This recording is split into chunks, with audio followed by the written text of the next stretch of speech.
Our YouTube channel लक्ष्य मंत्रा। Before doing anything else, पहले तो आप सब्सक्राइब कर दीजिए ताकि रेगुलर अपडेट्स आपको मिलते रहें। आज हम देखेंगे, जैसा कि आप देख सकते हैं, एसएससी इंग्लिश सिलेबस डिस्कशन। उससे पहले कुछ चीजें हम इंग्लिश के बारे में जान लेते हैं। आखिर इंग्लिश ऐसा है क्या? इंग्लिश का फियर लोगों में है क्यों? और ऐसे कौन से टॉपिक्स हैं इंग्लिश को जिसके कवर करने पे हम ऑलमोस्ट सारे कॉम्पिटिटिव एग्जाम्स कवर कर सकते हैं। तो ये इंपॉर्टेंट चीजें देखेंगे हम आज के वीडियो में। तो वीडियो एंड तक देखिए और चैनल को सब्सक्राइब, वीडियो को लाइक जरूर करिएगा और ऐप डाउनलोड करना मत भूलिए। आइए स्टार्ट करते हैं। ये है हमारे कुछ पॉइंट्स जिस पर पहले हम चर्चा करेंगे। Let's discuss some of the points today. Why is English considered most important and most scoring? क्यों?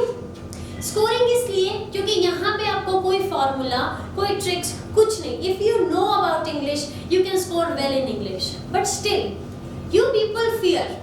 Why? English ऐसा क्या है जिसका आप लोगों को डर है? सिर्फ एक बात है कि आप लोग इंटरेस्ट नहीं डेवलप कर रहे हैं। तो इंग्लिश में इंटरेस्ट कैसे डेवलप होगा? इंग्लिश को अनइंटरेस्टिंग लोग क्यों मानते हैं? क्योंकि आप इंग्लिश को हैबिट नहीं बनाते हैं, इसको रेगुलर नहीं रखते हैं। तो एक एक पॉइंट देखते चलते हैं कि आखिर ये क्या है जो चीजें मैंने इकट्ठा करके रखी है आप लोगों के लिए। ये पॉइंट्स जिसको डिस्कस करने के बाद आप इंग्लिश को इजी समझेंगे। तो सबसे पहले ये है कि आप इंग्लिश बहुत इंपॉर्टेंट और स्कोरिंग क्यों है। ना इसमें कोई फॉर्मूला लर्न करना है, ना कोई टॉपिक लर्न करना है, ना कोई ट्रिक लर्न करना है। तो इंग्लिश होगा कैसे? सिर्फ और सिर्फ एक चीज से, दैट इज प्रैक्टिस। आगे बढ़ते हैं। सेकंड पॉइंट हम कह रहे हैं कि प्रॉब्लम ये है कि लोगों को लगता है इंग्लिश अनइंटरेस्टिंग है। अब ये क्यों?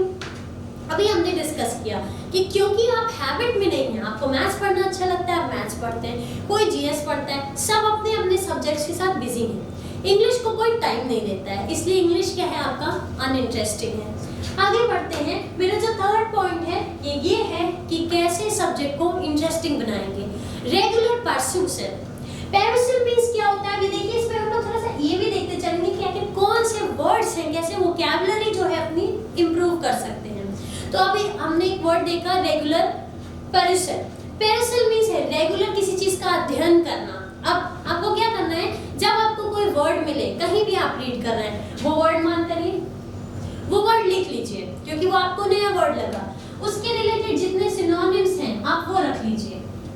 तो इस तरह से आपकी वोकैबुलरी तैयार होती जाएगी। इसी तरह से हमको इंग्लिश पढ़ना है। फिर मेरा जो नेक्स्ट पॉइंट है, जो भी एस्पिरेंट्स हैं, जो भी गवर्नमेंट सर्विसेज में जाने की सोच रहे हैं, अच्छे पोस्ट हासिल करने की सोच रहे हैं, उनके लिए ये सब्जेक्ट बहुत इंपॉर्टेंट है। अब इंपॉर्टेंट है तो इसको पढ़ना भी जरूरी है। तो इसको हम पढ़ेंगे कैसे?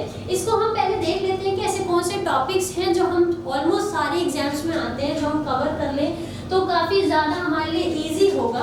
वो देखकर फिर हम एसएससी पे चलते हैं। चलिए नेक्स्ट। तो ये है हमारे कुछ टॉपिक्स।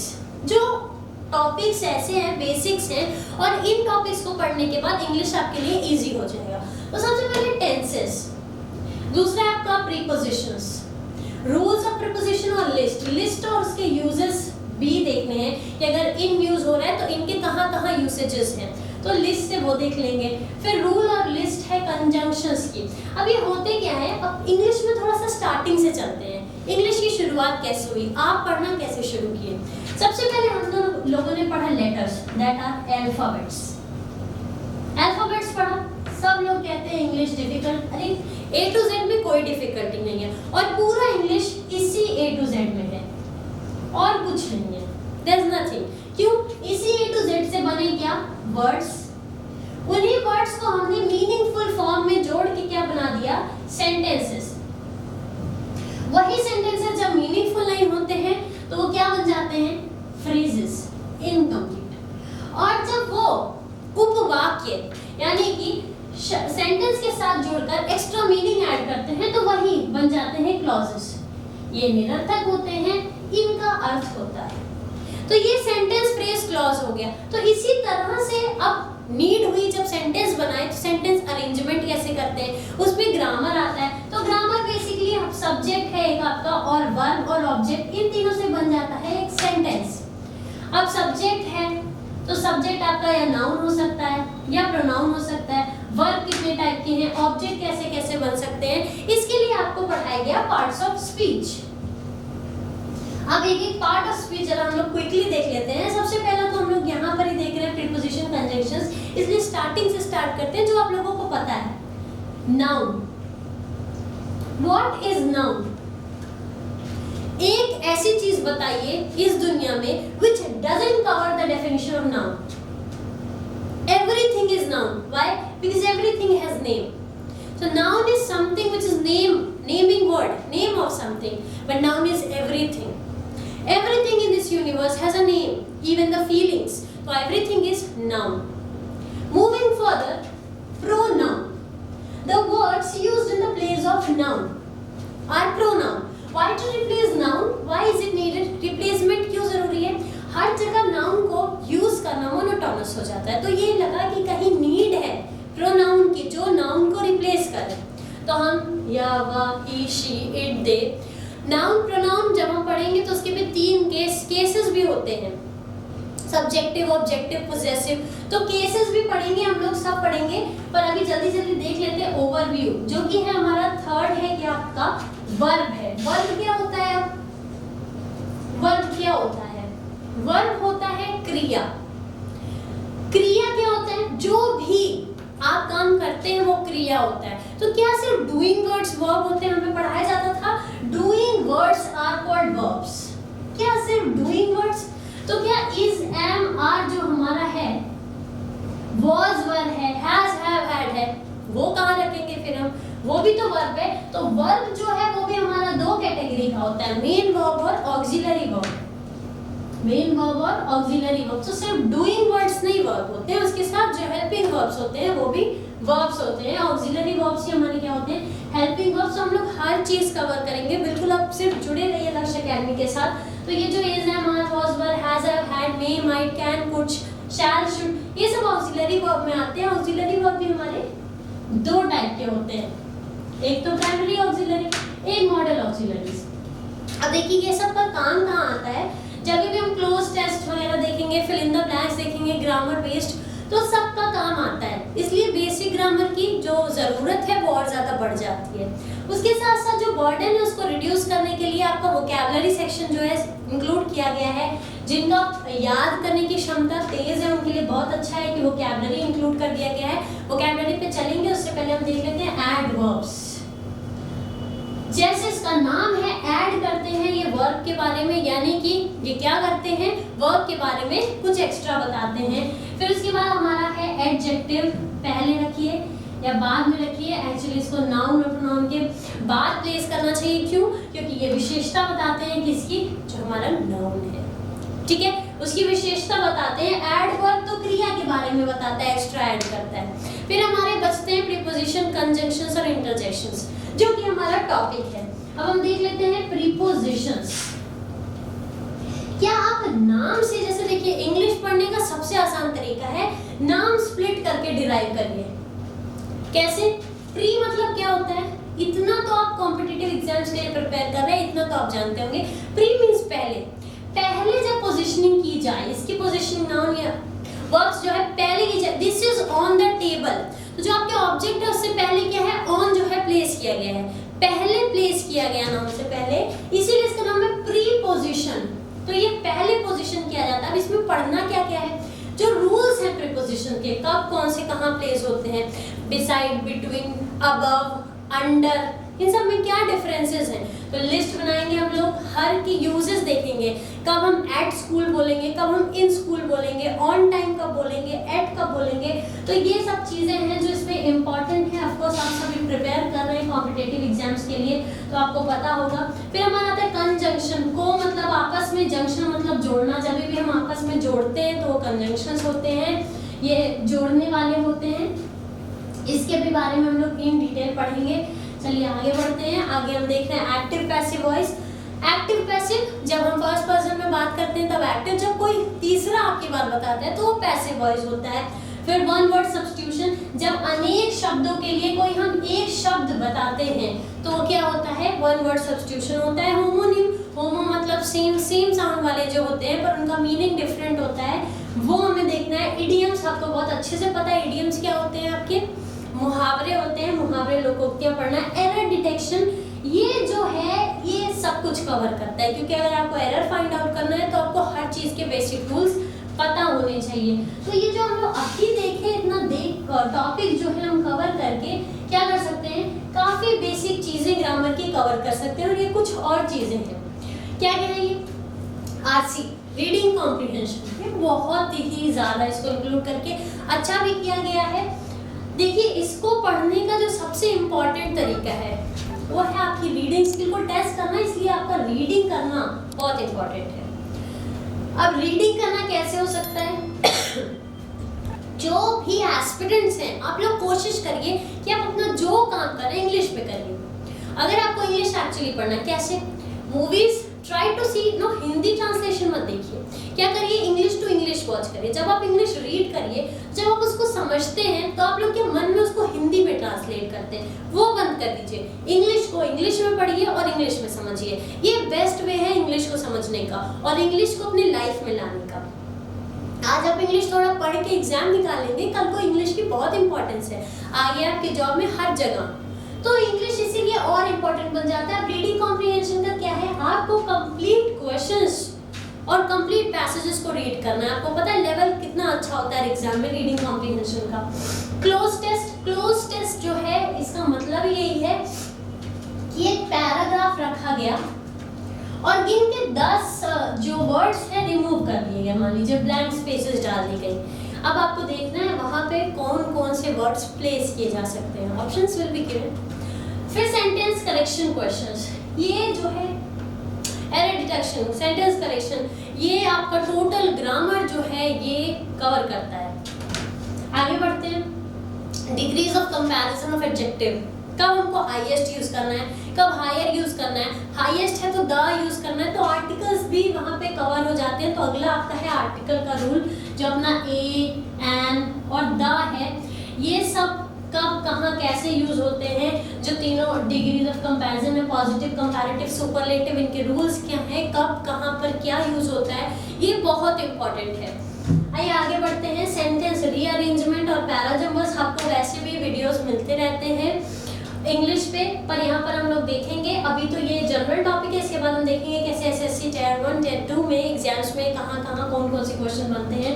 तो ये रहा आपका डायरेक्ट इनडायरेक्ट स्पीच के रूल्स। डायरेक्ट इनडायरेक्ट क्या होता है, डायरेक्ट जब किसी का डायलॉग आप डायरेक्ट कोट करके लिख दिए, इनडायरेक्ट जब आप इनडायरेक्टली किसी को उसको बता रहे हैं तो उसके भी चेंजेस के कुछ रूल्स होते हैं और जब वो सही से नहीं प्लेस किए होते तो ऑफकोर्स सेंटेंस रॉन्ग होता है। आगे बढ़ते हैं, आगे सेंटेंस रीअरेंजमेंट और पैराजम्बल्स। सेंटेंस रीअरेंजमेंट और पैराजम्बल्स दो चीजें हैं। सेंटेंस कभी कभी ये होता है कि सेंटेंस को ही क्या होता है उल्टे सीधे प्लेस कर देते हैं और आपको कहता है कि ये सेंटेंस 1 है, ये पार्ट 2 है, पार्ट 3, पार्ट 4 है। अब बताइए इसका करेक्ट अरेंजमेंट क्या है, 4 3 2 1, 2 3 4 1 व्हाट। पैराजम्बल्स अब आपको एक दिया गया है, sentence 1, sentence 2, sentence 3, sentence 4, sentence 5। इस पैराग्राफ को ऐसे अरेंज करें कि मीनिंगफुल पैराग्राफ बन जाए। तो ये चीजें हैं। अब हम देखते हैं एसएससी की तरफ बढ़ते हैं कि एसएससी एग्जाम्स में आपको पता है इंग्लिश दोनों ही पेपर कितना इंपॉर्टेंट है, दोनों टायर 1 टायर 2 में। तो अब हम देख लेते हैं कि कैसे एग्जाम में इसका इम्पोर्टेंस है। देखिए सबसे पहले तो कैंडिडेट का यहाँ पर क्या क्या टेस्ट किया जाता है, ग्रामर। क्या टेस्ट किया जाता है, ग्रामर स्किल्स, वोकैबुलरी यूसेज और बेसिक कॉम्प्रिहेंशन स्किल्स, रीडिंग वगैरह। टियर 2 में जो क्वेश्चंस हैं 25 मल्टीपल चॉइस क्वेश्चंस होते हैं, 50 मार्क्स के होते हैं। पर जो भारी विडंबना है इसमें वो ये कि आपका मार्क्स डिडक्शन भी होता है, नेगेटिव मार्किंग। तो यहीं पर आप बस एक चीज भूल जाइए कि जो आप तुक्का पे चलते हैं, तुक्का मारना, this should be eradicated. Elimination कर पा रहे हैं तो करिए, नहीं कर पा रहे हैं क्वेश्चन छोड़िए, क्योंकि अगर आप एक क्वेश्चन सही करते हैं 4 गलत करते हैं तो कोई मतलब नहीं आपके क्वेश्चन करने का। इससे अच्छा आपने क्वेश्चन छोड़ दिया होता और आपको पता है 1-2 मार्क्स कितने इंपॉर्टेंट होते हैं। तो आपकी बार 48 बार ये सोच के चलिए और हमारे साथ इंग्लिश क्लासेस स्टार्ट करिए, क्योंकि English I am telling you, अगर आप रेगुलरली पढ़ रहे हैं तो English is the easiest subject ever, because you have to bring it in habit. Once English is in habit, you will be done with it, you don't have to think further. English is the simplest language ever. And you know इतना importance है English का day to day life में कि once you are fluent with your English you are just done for the world. People will consider you more important because you are fluent. People will consider you more educated. Why? Because you know all the subjects. Basic knowledge आपके पास सारे subjects की है, बस आपको थोड़ा सा fluency maintain करना है, उसके साथ हमारे साथ regular चलना है। कुछ चीज़ें हैं जिसका मैंने लिस्ट बना के रखा है जो आप अगर रेगुलर प्रैक्टिस करें तो इंग्लिश के लिए काफ़ी हेल्पफुल होगा। वो अभी हम आगे देखेंगे। पहले Tier 2 एग्जाम्स में देख लेते हैं कि यहाँ पर 200 क्वेश्चन होते हैं। Each carries 1 marks और वहीं पर फिर तुरंत 0.25 मार्क्स क्या होता है, पेनाल्टी होता है फॉर रॉन्ग आंसर। और इस एग्जाम का ड्यूरेशन 2 आवर, तो आप देख लीजिए कितना इम्पोर्टेंट है। 200 मार्क्स यहाँ पर और 50 मार्क्स वहाँ पर, 250 मार्क्स अकेले इंग्लिश।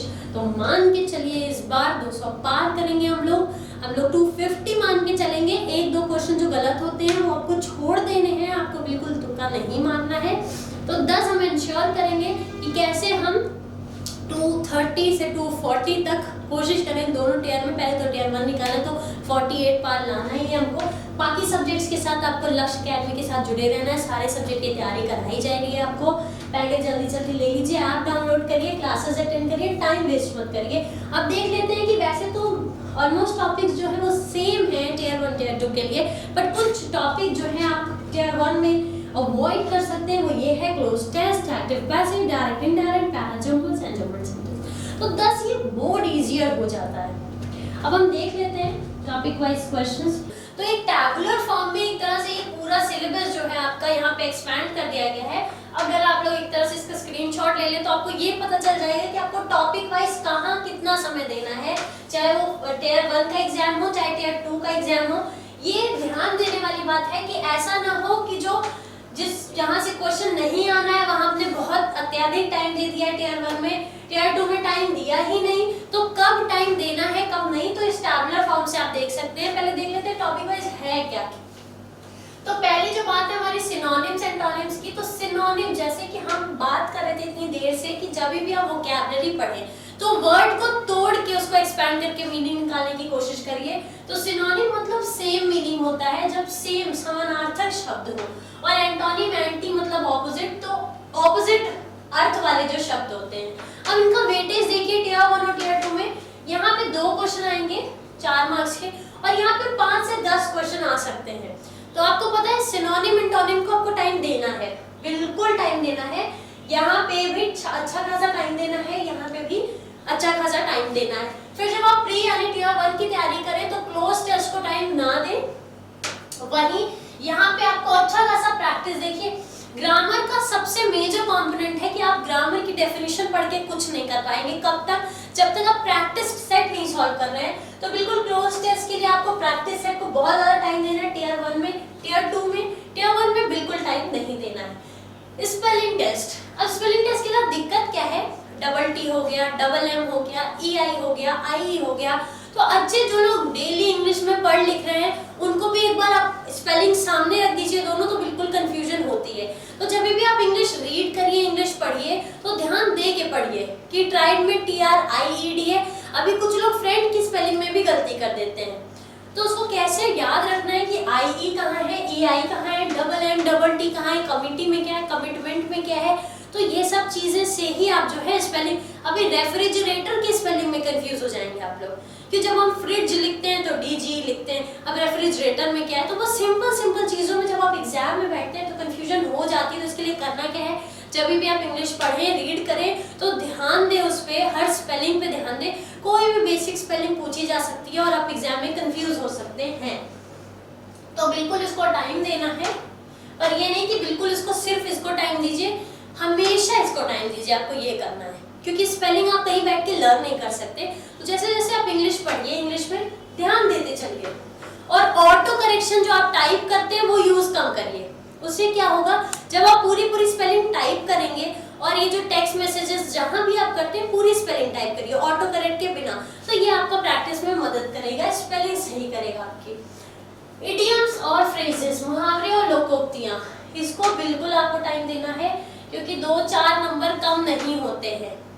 और बिल्कुल वो 2-4 नंबर कहीं गलती से गलत हो गए क्योंकि ऑप्शंस में बिल्कुल आसपास के ऑप्शंस दिए होते हैं, ये चीज ध्यान देने वाली बात है। तो देख रहे हैं आप क्वेश्चन का वेटेज, बहुत ज्यादा वेटेज है। तो इडियम्स फ्रेजेस बिल्कुल ऐसा नहीं है कि आप एक दिन में पूरी बुक पढ़ पाएंगे, बिल्कुल सही बात है। तो हमें करना क्या है, डेली 5 इडियम्स हो गए, 5 सिनोनिम, 5 एंटोनिम, ऐसे करके आपको एक फिक्स टाइम, जितना तैयारी के लिए टाइम बचा है उसके हिसाब से डिवाइड कर दे और टाइम दीजिए। बहुत इंपॉर्टेंट कंपोनेंट है इंग्लिश, बिल्कुल आपके पर्सनालिटी को इम्प्रूव करने का एक सब्जेक्ट है ये इंग्लिश। एक बार जब आप खुद को एक्सप्रेस करते हैं इंग्लिश में, यू फील अपलिफ्टेड। तो ये अपलिफ्टमेंट के लिए ये सब्जेक्ट पढ़िए, ये एसएससी के लिए सब्जेक्ट पढ़िए, अपने फ्यूचर के लिए ये सब्जेक्ट मन से पढ़िए, टाइम दीजिए इसको। बनता है हमारा वन वर्ड सब्स्टिट्यूशन, अनेक शब्दों के लिए एक शब्द। तो ये एक शब्द एक क्वेश्चन यानी 2 मार्क्स और यहाँ पे आपके 5 मार्क्स। तो टाइम देना है आपको इसमें भी, वन वर्ड सब्स्टिट्यूशन में भी। कोशिश की जाएगी कि एक वीडियो लाया जाए जिसमें डेली इस वीडियो लेक्चर में आपको ये चीजें प्रोवाइड की जाए, या ग्रामर के वीडियो के एंड में कम से कम वोकैबुलरी के 5 से 10 चीजें रखी जाएं। तो ये कोशिश रहेगी हमारी। बाकी चलते हैं, देखते हैं नेक्स्ट, सेंटेंस और फ्रेज इंप्रूवमेंट वोकैबुलरी के बेसिस पे और ग्रामर के बेसिस पे अलग अलग। देखिए वोकैबुलरी के बेसिस पे कि कहाँ पर वर्ड्स गलत है, स्पेलिंग्स गलत है, कौन सा वर्ड प्लेस होना चाहिए, कौन सा नहीं होना चाहिए, तो उस बेसिस पे यहाँ पर, और ग्रामेटिकल बेसिस पे वो अलग होता है। तो बिल्कुल इसको टाइम देना है। इसके लिए भी फिर से लर्निंग नहीं, प्रैक्टिस की जरूरत है। 1 से 2 क्वेश्चन और यहाँ पे 5 से 10 क्वेश्चन, तो बहुत इंपॉर्टेंट है। चलिए सेंटेंस करेक्शन ग्रामर बेसिस पे, तो बिल्कुल अगर ग्रामेटिकली सेंटेंस इनकरेक्ट है, ही आर अ बॉय, तो बिल्कुल आर नहीं इज। तो ये चीजें आपको प्रैक्टिस और रूल्स दोनों से पता चलेगी। एरर डिटेक्शन के रूल्स हम बिल्कुल देखेंगे सारे एकदम इन डिटेल, छोटे छोटे से लेकर बड़े बड़े तक हर रूल्स पर जो है हमारी नजर रहेगी ताकि कुछ भी मिस ना हो। तो जितना ज्यादा आप लोग सपोर्ट करते रहेंगे, वीडियोस देखते रहेंगे, चैनल को सब्सक्राइब करते रहेंगे, उतना ज्यादा हमारे जो एबिलिटीज है वो और पॉलिश होती रहेंगी, क्योंकि हमको भी मिलेगा क्या, एक मोटिवेशन मिलेगा आप लोगों तक बेहतर जो चीजें हैं वो पहुंचाने के लिए। तो यहाँ 2 से 3 क्वेश्चन और यहाँ 20 क्वेश्चन, तो बहुत ज्यादा प्रैक्टिस की जरूरत है। ऐप डाउनलोड कर लीजिए ताकि लाइव डाउट सेशन के साथ जुड़िए, प्रैक्टिस सेट सॉल्व करिए, क्योंकि प्रैक्टिस सेट ये है जिससे आप जो है कोचिंग के लिए आप क्यों ज्वाइन करते हैं कोचिंग, तो यही मेन रीजन है आप लोगों की कोचिंग ज्वाइन करने का कि आपको ज्यादा से ज्यादा प्रैक्टिस सेट मिले, कंपटीशन स्पिरिट बढ़े, एक तरीका मिले कि पढ़ाई कैसे करनी है। तो इसलिए जुड़े रहिए हमारे साथ। फिर फिल इन द ब्लैंक्स देख लीजिए, ये जो है बिल्कुल इंपॉर्टेंट है, प्रैक्टिस, सिर्फ प्रैक्टिस करना है इसके लिए भी। सेंटेंस और फ्रेज इंप्रूवमेंट ग्रामेटिकल बेसिस पे, तो बिल्कुल प्रैक्टिस की जरूरत है क्योंकि बहुत सारे क्वेश्चंस हैं यहाँ पे, देख लीजिए आप, ठीक है। एक्टिव पैसिव, देखिए नरेशन में एक क्वेश्चन, आपके वॉइसेस का एक क्वेश्चन, एक एक क्वेश्चन पर ही टियर 2 में देख लीजिए कितना ग्रैंड हो जाता है, कितना इंपॉर्टेंट हो जाता है। तो बिल्कुल आप कंफ्यूज होने की जरूरत नहीं है, सिर्फ आपको रहना इस प्लेटफॉर्म पे। हम लोग हर एक चीज डिटेल में पढ़ेंगे। रीडिंग कॉम्प्रिहेंशन आरसी, ये देख लीजिए आप, 25 क्वेश्चंस डायरेक्ट इनडायरेक्ट के, फिर उसके बाद अमाय आते हैं आरसी के, पैरा जंबल के। तो आरसी के जो 25 क्वेश्चन है वो बिल्कुल हम लोग क्रैक करेंगे बहुत आसानी से। कुछ शॉर्ट ट्रिक्स हैं जो सेल्फ मेड है, यहाँ पर इंस्टीट्यूशन में हम लोगों ने ये ट्रिक्स बनाए जहाँ से हम आरसी एकदम इजीली क्रैक कर सकते हैं। तो हमारा पहले से हमने डिस्कस करके रखा है, इंग्लिश में जो है 48 प्लस रखना ही है। वो 2 मार्क्स हो सकते हैं कुछ इधर उधर, तो वो चीजें हम अवॉइड करते चलेंगे, पर हमें रखना है टारगेट, ऐसे टारगेट रखना है। फिर पैरा जंबल हो गया, पैरा जंबल क्या, आपके PQRS स्टेटमेंट्स दिए रहेंगे, ये भी 3 तरह के होते हैं। जब डिटेल में पढ़ेंगे तो हम पढ़ेंगे, तो उसको कैसे अरेंज करना है ऑप्शन में दिया रहेगा, PR, SQ, PR। तो इस तरह से आपको उसको रीअरेंज करके एक मीनिंगफुल पैराग्राफ बनाना है। फिर आता है आपका एरर डिटेक्शन। तो बिल्कुल एरर खोजना जो है वो उतना ही इम्पोर्टेंट है जितना एरर खोज के सेंटेंस सही करना। तो पहले एरर डिटेक्शन बहुत इंपॉर्टेंट टॉपिक है आपका, और सच में इम्पोर्टेंट बन जाता है नंबर ऑफ क्वेश्चंस देखकर। तो ये सारा था सिलेबस डिस्कशन हमारे एसएससी का, और एक कुछ टिप्स और ट्रिक्स जो हमने बना के रखी है, आगे की स्लाइड्स में हम लोग डिस्कस करेंगे। पर ये रहा आपका क्वेश्चन, इस तरह से अगर आप टोटल एक तरह से बार बार कहा जा रहा है कि अगर आप सच में जो है ओरिएंटेड है पढ़ने के लिए, तो बिल्कुल आप समझ लीजिए कि ये है आपका वे, जिस तरह से आपको चलना है, जिस तरह से आपको बढ़ना है। और इस तरह से आप लोग बिल्कुल क्रैक कर सकते हैं। हमारे साथ जुड़े रहिए। आगे की स्लाइड में हम लोग देखते हैं। ये हैं कुछ इंपॉर्टेंट टिप्स, इंपॉर्टेंट पॉइंट्स जो आपको ध्यान में रखते हैं। जो पहला है कि मेक रीडिंग अ हैबिट। आपको पता है हमें कहना आसान है, आपके लिए भी करना आसान है, बट आप नहीं करेंगे। पर आपको करना क्या है, जैसे आप पढ़ रहे हैं, कुछ भी पढ़ रहे हैं, जीएस का टॉपिक पढ़ रहे हैं, कोई भी सब्जेक्ट वाइज टॉपिक पढ़ रहे हैं, try to focus on the English section. एक बुक रखिए, हिंदी पढ़ने के बाद एक बार उसको आप इंग्लिश में रीड करिए, तो इससे क्या होगा, आप बहुत इंप्रूव कर सकते हैं। बाकी न्यूज़पेपर अगर आप रीड कर सकते हैं तो आपको पता है इंग्लिश न्यूज़पेपर रीड करना है। न्यूज़पेपर रीड करना इंपॉर्टेंट है, करंट हमको कवर करना है। जो जिनका तभी भी करंट छूट रहा है, करंट के रेगुलर क्लासेस चल रहे हैं, आप सब्सक्राइब करिए चैनल को और करंट अफेयर्स की क्लासेस देखिए। न्यूज़पेपर मैगजीन्स पढ़िए। देखिए जब आप न्यूज़पेपर रीड करते हैं तो उसमें जो इम्पोर्टेंट करंट अफेयर्स आप एक्सट्रैक्ट कर रहे हैं वो भी इंग्लिश में लिखिए। फिर जब आप एक आर्टिकल रीड करते हैं तो आपको बहुत डिफिकल्ट वर्ड्स मिलेंगे, सबको मिलते हैं, आप उसका लिस्ट बनाइए।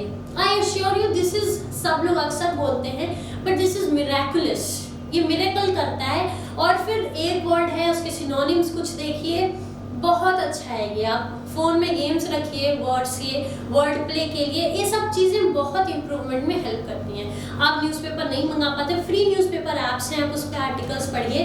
द हिंदू डाउनलोड कर लीजिए, it's very good. Regular practice, आपको पता है किसी भी एग्जाम के लिए सबसे पहले कहा जाता है प्रीवियस ईयर प्रैक्टिस सेट जो है वो थोड़ा सा आप करिए, क्योंकि क्वेश्चंस अक्सर रिपीट होते हैं। तो ये प्रैक्टिस सेट सॉल्व करने की जो हैबिट है वो मेंटेन करिए। और एक बात और, सब्जेक्ट वाइज टाइम जो है वो डिसाइड कर लीजिए। सारे टाइम के बाद अगर आप 2 से 4 घंटे इंग्लिश को दीजिए, 2 घंटे तो कम से कम regular reading, previous year solve करना, ये सब। जो मेरा तीसरा पॉइंट है वो ये है कि जो कुछ इंपॉर्टेंट टॉपिक्स हैं, ये जो आपके टॉपिक्स हैं जो आपको लग रहा है कि वो हमसे हर एग्जाम में दिक्कत होती है, आप लोगों ने एग्जाम्स दिए हैं, कौन सा पार्ट है जहाँ पे आपको कमजोरी होती है, तो बिल्कुल बुक्स में टॉपिक वाइज दिया है। हमारे प्रैक्टिस सेट्स हैं, हमारे ऐप डाउनलोड करिए, मटेरियल लीजिए, वहाँ से जो आपका है chapter wise analysis, topic wise जो आपका वीक है, जो आपको लगता है डिफिकल्ट है, उसके प्रैक्टिस सेट जो है प्रैक्टिस करिए। वीकर सेक्शन पे, वीकर एरियाज में जितना आप वीकर एरियाज को स्ट्रॉन्गर बनाएंगे उतना आपके लिए अच्छा है। लेकिन ये मत भूलिए कि जो आपका स्ट्रॉन्गर सेक्शन है उसको भूलना नहीं है, बिल्कुल उसको भी प्रैक्टिस में रखना है, साथ साथ अपने वीकर सेक्शन पे फोकस करना है। कुछ और पॉइंट्स हैं।